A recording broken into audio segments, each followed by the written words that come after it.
Hello guys, তো আজকে একটা ভিডিও নিয়ে চলে এসেছি what I eating a day. তো সকাল সকাল আমি জিরা শিট খেয়ে নিচ্ছিলাম, যেটা রাতেই আমি ভিজিয়ে রেখেছিলাম। সকালে খালি পেটে আমি এটাই খাই।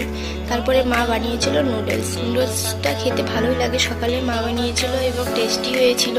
কার কার নুডলস খেতে ভালো লাগে কমেন্ট কইরো। আর আমি খাচ্ছিলাম নুডলস। তারপরে বেসিক্যালি সবাই সকালে চা খায়, বাট আমি খাই দুধ। আমার ভালোই লাগে দুধ খেতে সকাল সকাল। এবং দেখতেই পাচ্ছ দুধটি ঢেলে নিলাম, আর প্রচণ্ড গরম। তারপর 10টার দিকে নিয়ে নিয়েছিলাম একটু ভাত, এটা ঘি নিয়েছিলাম আর একটি মাছ ভাজা নিয়েছিলাম। তো সামান্য অল্প একটু নিয়েছিলাম, যেহেতু 10টার দিকে খাবো। তো দেখতেই পাচ্ছ ঘি হলে তার কিছুই লাগে না। তারপর দুপুরবেলা মার রান্না করেছিল মাছ দিয়ে একটি সবজি, আর এটা ছিল কচু।